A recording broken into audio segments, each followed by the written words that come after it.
Vous êtes sur la télévision Labari et ravi de vous savoir avec nous pour un point de l'actualité, à commencer par le titre.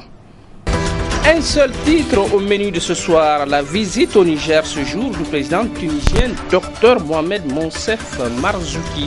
Niamey, première étape d'une tournée africaine pour une Tunisie fière plus que jamais de son africanité, qui la revendique et l'assume, a dit en substance le président Marzouki. Après le sommaire, donc, les détails. Mesdames, Messieurs, bonsoir et bienvenue au journal. Je le disais en instant, l'actualité du jour, c'est l'arrivée ce matin à Niamey du président tunisien Dr Mohamed Monsef Marzouki.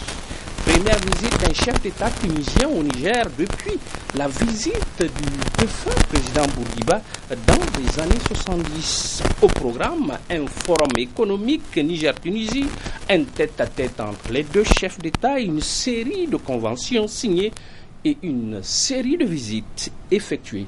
Résumé Adam Soumana et Omar Moussa. C'est dans les environs de 9h35 que l'avion transportant le président tunisien s'est mobilisé sur le tarmac de l'aéroport international Diori Hamani avec à la passerelle son homologue nigérien El Hadji Issoufou Mahamadou, venu lui souhaiter la bienvenue en terre africaine du Niger. Mohamed Monsef Marzouki a eu droit à tous les honneurs dignes d'un hôte de marque de son rang avant de se retrouver en tête-à-tête avec Issoufou Mahamadou au salon d'honneur de l'aéroport. Les délégations des deux pays se sont ensuite transportées au palais des congrès pour l'ouverture solennelle du forum économique Niger-Tunisie pour un partenariat économique exemplaire dans la complémentarité. Rencontre au cours de laquelle le président Issoufou Mahamadou a invité les opérateurs économiques tunisiens à venir investir au Niger. Pour sa part, le président tunisien a réaffirmé sa volonté de raviver la coopération entre les deux pays. Une rencontre qui s'est d'ailleurs poursuivie entre les délégations des deux pays avec notamment une présentation du ministre nigérien en charge du commerce et du secteur privé portant sur le climat des affaires au Niger et les opportunités d'investissement. Pour leur part, les deux présidents se sont retrouvés au palais de la présidence pour un second entretien en tête-à-tête d'abord avant la séance de travail élargie aux deux délégations. Une séance au cours de laquelle les deux présidents n'ont pas manqué de rappeler l'exemplarité de la coopération existant depuis les indépendances entre les deux pays et qui n'ont d'ailleurs jamais cessé de s'appuyer mutuellement. Un appui matérialisé par la présente cérémonie à travers une signature des accords aussi bien au niveau étatique qu'entre les acteurs du secteur privé de deux pays. Le clou de cette rencontre est la conférence de presse animée par les deux chefs d'État. Une conférence au cours de laquelle le président Issoufou Mahamadou a encore une fois loué l'exemplarité de la coopération entre les deux pays, une coopération qui selon lui est de longue date. La volonté politique à un certain moment a existé et a permis de mettre en œuvre des accords. Il y a eu quelques relâchements à un certain moment, mais aujourd'hui, je crois que la Tunisie et le Niger sont de retour et la coopération entre les deux pays va se développer et la visite aujourd'hui du président va donner un coup de fouet au développement de cette coopération. Occasion pour le président tunisien de réaffirmer sa volonté politique de raviver cette coopération entre les deux pays pour le bonheur. Je suis ici pour réaffirmer encore une fois cette nouvelle donnée stratégique de la politique tunisienne et aussi pour dire à nos frères du Niger qu'ils peuvent compter sur la Tunisie et sur les Tunisiens. Nous sommes véritablement décidés à promouvoir cette coopération entre non seulement les États, mais aussi le secteur privé et la société civile. Les relations entre les États sont de toute façon toujours existé, sont toujours très bonnes et elles vont être de plus en plus bonnes, si je puis dire. Le développement, le moteur du développement économique, certes, les États doivent encore être vigilants, doivent être là, doivent réguler un certain nombre de choses, mais il faut laisser le dynamisme du secteur privé et aujourd'hui c'est ce secteur qui est porteur de sources, enfin de promesses de développement. Notons que pendant son séjour en terre nigérienne, le président Mohamed Monsef Marzouki et sa forte délégation effectueront une visite guidée au musée national Boubou-Hama.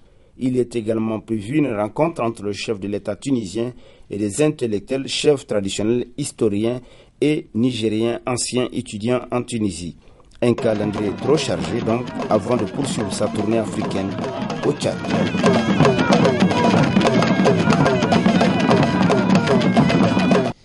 Un Un dimanche d'élection à l'Observatoire nigérien indépendant pour l'éthique et la déontologie ONIMED. L'Assemblée générale élective tenue à la Maison de la Presse ce matin a mis en place un nouveau bureau présidé par Oumarou Moussa, journaliste à l'ONEP. Michel Djedji et Halidou Bourima en témoignent. C'est un bureau sortant qui se devait d'être renouvelé il y a déjà plus d'1 an et demi. Après la présentation du bilan du mandat du président par intérim sortant, la table de séance a été mise en place et les 15 nouveaux membres de l'ONIMED ont été élus conformément aux tests en vigueur de cette instance d'autorégulation. Des élections au terme desquelles le président sortant, Husseini Issa, n'a pas bénéficié de la confiance des 65 votants composés tous des hommes. Les nouveaux élus élisent alors en leur sein un nouveau président en la personne de Oumarou Moussa de l'ONEP. Les tout premiers mots que j'ai, c'est des mots de remerciement. Je suis très ému en tant que président élu et élu de la manière la plus démocratique qui soit. Je suis tout aussi heureux pour les différents membres de l'ONIMED qui ont été élus par la manière la plus démocratique qui soit aussi. Je voudrais solennellement demander l'appui de tous nos devanciers pour qu'ils nous aident à arriver au terme de notre mission avec la satisfaction du devoir accompli. Vous savez qu'il y a déjà un certain nombre de mécanismes qui sont mis en place par les textes de l'État pour que le journaliste fasse correctement son travail. Et l'ONIMED est un tribunal des pairs. Ça veut dire que c'est un certain nombre de journalistes qui composent le bureau de cet organisme et ces jugements sont sans appel. C'est même plus douloureux d'être condamné, sanctionné par l'ONIMED que de l'être par la justice ou autre. En tout cas, nous, selon notre morale professionnelle. Alors, je pense que le bureau sortant n'a pas démérité. Il a travaillé dans des conditions extrêmement difficiles. J'ai été témoin parce que je les ai approchés pendant un certain temps. Et je pense qu'ils ont laissé une sorte d'héritage important que le nouveau bureau va prendre en charge. Notons que ces nouveaux membres de l'Observatoire nigérien indépendant des médias pour l'éthique et la déontologie ONIMED sont élus pour un mandat de 2 ans renouvelable. Le reportage où nous vous amenons ce soir dans la vieille ville d'Agadez. Classée patrimoine mondial par l'UNESCO, elle brille par son uniformité architecturale. C'est un bijou d'architecture pour tout dire et que Youssouf Omar nous invite à découvrir. Agadez, la vieille ville, classée patrimoine mondial par l'UNESCO. Ici, toutes les constructions sont en banco. Mosquées, églises ou encore hôtels, bars, la seule matière utilisée pour avoir ces 4 murs sur pied, c'est le banco. Mais pourquoi ce gain d'intérêt pour cette matière à Agadez?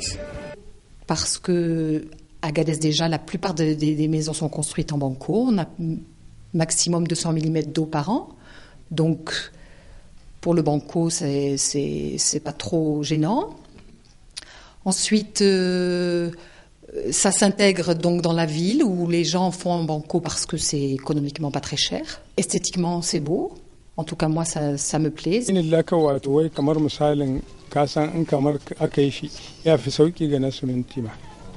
La construction en banco est moins chère. C'est la raison première pour laquelle la vieille ville est construite en banco.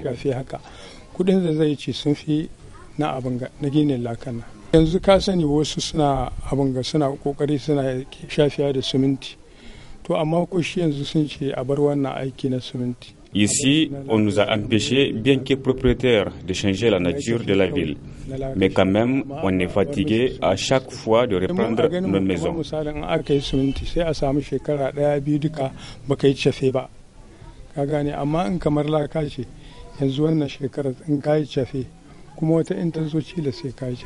Si les profanes du banco ou la vieille génération veulent conserver la tradition, quelques jeunes, eux, préfèrent suivre le rythme de la modernisation. Construction en matériaux définitifs. Dès lors, un conflit de génération et ou entre modernisme et traditionnalisme s'installe. Ce chef boucher, gardien de cet abattoir traditionnel aux arrêts, ne comprend plus cet état de fait. L'abattoir que vous voyez a plus de 100 ans de vie. Les cornes qui sont visibles au-dessus signifient la viande. Elle a cessé de fonctionner récemment depuis qu'un nouvel abattoir construit en ciment dur a vu le jour. Et tout ça, c'est l'idée des jeunes bouchers. Il m'étonne vraiment.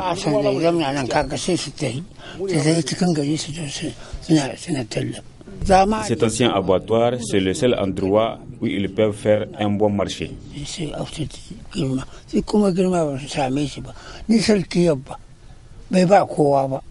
Pour les fanatiques de la terre, il suffit juste de révolutionner la construction en banco afin qu'elle batte le record de durée de vie. Par exemple, si l'on nous dit oui, mais dans les régions où il pleut plus, qu'est-ce que vous pourriez proposer? Parce que c'est vrai que, par exemple, au sud du Niger, ça peut être problématique. Ben, aujourd'hui, on a ces briques de banco ou de latérite stabilisée où on introduit un peu de ciment. Ça peut être une solution, notamment pour faire le soubassement, pour faire le premier étage. Enfin, je pense que c'est à la portée de la population et c'est le patrimoine. Si on se met tous à faire du ciment comme n'importe où au monde, ben on n'aura plus, les gens ici n'ont plus leur identité de patrimoine en tout cas, et c'est important. Les maisons ici, elles ont quel âge? Elles ont 100 ans, 150 ans, un peu plus. Fierté nationale, plus encore, fierté mondiale, la vieille ville d'Agadez avec ses maçons aguerris dans le domaine de la construction en banco tient toujours à sa tradition. Mais la génération actuelle opte pour la modernisation. Si le mode vestimentaire et de transport des habitants de l'Aïr sont attirants, leur type d'habitat leur sont aussi. Ça donne envie de s'y rendre, Youssouf Omar. Agadez, restons-y pour parler cette fois-ci des factures d'eau et d'électricité qui ont du mal à passer auprès des habitants parce que hasardeuses et ruineuses pour les porte-monnaies, nous rapporte notre reporter Assoumana China, tout compatissant. Nous l'écoutons. Le mouvement pour la promotion de la citoyenneté responsable MPCR se mobilise contre les facturations hasardeuses et ruineuses de la Nigélec et de la Seine dont sont victimes les consommateurs. Le MPCR a fait part des plaintes des consommateurs aux deux sociétés à travers des lettres. Aujourd'hui, pratiquement au niveau et de la Nigélec et de la Seine, les gens ne font pas des relevés normaux. Les agents releveurs ne visitent pratiquement même pas les domiciles des clients. Ils se livrent à pratiquement des relevés fictifs ou pas du tout.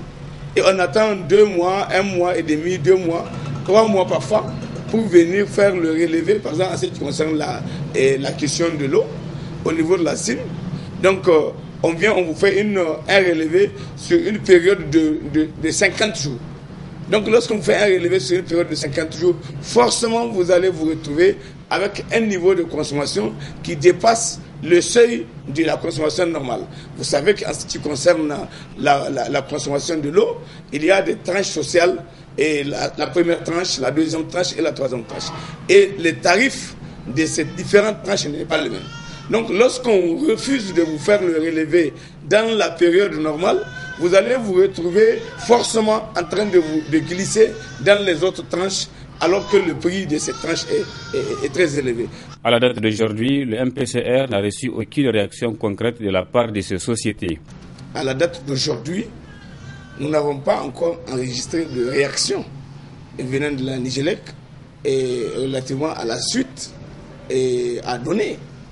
Il y a eu une tentative de réaction, mais maladroite de la part de la Société d'exploitation des eaux du Niger, notamment le fait que le directeur général avait demandé à l'époque 48 heures après notre lettre, il a demandé au directeur d'exploitation de Niamey de prendre attache avec nous et de discuter avec nous pour nous expliquer de quoi il s'agit par rapport au problème que nous avons soulevé.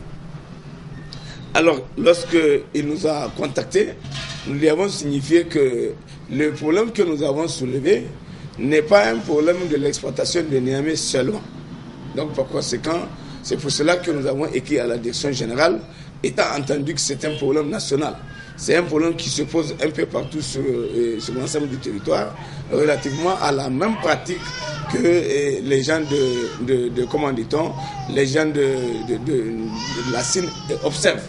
Donc voilà pourquoi est-ce que nous avons donc décliné cette démarche qu'ils ont faite et leur suggéré de considérer que la question doit être traitée au niveau de la direction générale et que c'est au niveau de la direction générale qu'on doit nous donner une réponse. En réalité, il ne s'agit pas de nous expliquer. Le problème que nous avons soulevé est un problème très clair. Tout en gardant l'espoir que la Nigélec et la Seine vont prendre des mesures idoines à ces revendications, le MPCR se réserve le droit d'engager des actions légales pour les obliger à se conformer à la réglementation.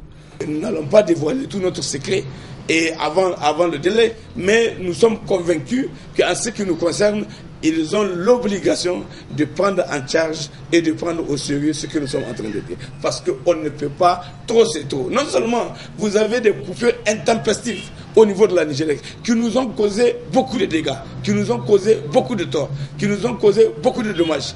Et malgré tout ça, la Nigélec se comporte de cette façon vis-à-vis de la clientèle parce que tout simplement, ils estiment qu'ils sont en position dominante. Nous estimons que cela est inadmissible et nous allons pouvoir utiliser les voies de droit qui nous sont offertes pour être dans la position de contraindre la Nigélec maintenant à comprendre le langage le vrai et celui de l'obligation qu'elle a de travailler à respecter les droits des consommateurs.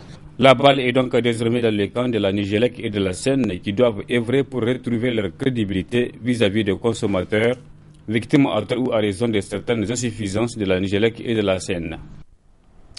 Notre docteur maison Harriata Sallah n'est pas en reste ce dimanche. Elle nous brosse un tableau complet de ce qu'est la cécité.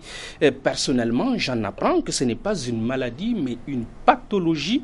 Et pour la combattre au Niger, les solutions existent. Soyons toute oreille et suivons Harriata Sallah. La cécité est l'absence complète de vision d'un ou des deux yeux.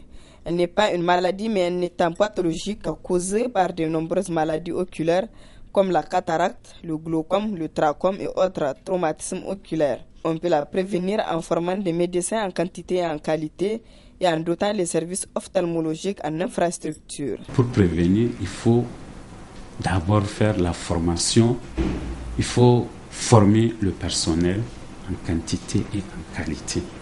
Parce que s'il n'y a pas le personnel en qualité et en quantité, donc pour prévenir les causes de cécité, souvent c'est pas facile parce que tu peux avoir un seul ophtalmo pour toute une région ou quelque chose comme ça. C'est insuffisant par rapport au ratio de l'OMS. Donc, ou un technicien supérieur, donc pour un seul district ou quelque chose comme ça. Bon, donc c'est d'abord la formation que l'OMS recommande. Il faut former les médecins, les infirmiers spécialistes en quantité et en qualité. Donc ça, c'est vraiment ça. Et aussi les infrastructures. Donc vraiment, il faut doter les services, c'est-à-dire vraiment créer jusqu'au niveau secondaire, c'est-à-dire au moins jusqu'au district, créer vraiment des centres ophtalmologiques et les équiper. Donc ça aussi, ça fait partir vraiment de la lutte. Et aussi, ensuite maintenant, ravitailler le personnel en médicaments. Donc tout ça, ça fait partir, selon l'OMS, et la prévention de la cause de cécité. Dr Moussa Yakouba appelle à la population qu'en cas de problème de vue de se rendre dans un centre de santé pour une prise en charge à temps.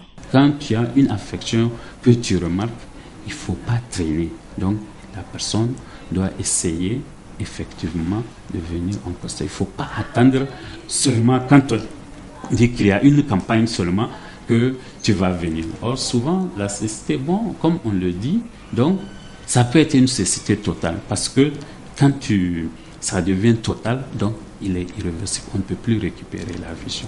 Or, quand tu viens très tôt, tu seras traité et pris en charge très tôt. Parce que ce que je disais, il y a certaines maladies qui n'ont pas de signes annonciateurs. Il y a d'autres qui en ont. Par exemple, la cataracte, dès que tu commences à avoir une baisse d'acuité visuelle, donc tu sais que ce n'est pas ta vision antérieure. Donc tu es obligé vraiment de venir en consultation pour te prendre très tôt, le plus tôt possible. Avec toutes nos excuses, retour sur l'élément sur le grand marché et l'opération de ramassage des déchets plastiques aux alentours. Cela s'est passé avec conviction, dis-je, et enthousiasme par les jeunes de l'ONG Taïba, auxquels se sont momentanément joints nos reporters tout aussi enthousiastes, Hassan Saleh Mustafa et Sadou Djoumi. C'est une lutte sans merci contre les plastiques que ces jeunes ont engagés aux alentours du grand marché de Niamey en cette journée dominicale. Tout sauf les plastiques, c'est le mot d'ordre de cette opération. Même les plus petits ont compris le sens de ce message. Ils ont consacré la mi-journée pour apporter leur contribution à protéger l'environnement. Une initiative de l'ONG Taïba qui signifie beauté active dans la collecte et la valorisation des déchets plastiques. C'est pour collecter et ramasser tous les déchets, tout ce qui est déchets plastiques. On est là pour ça.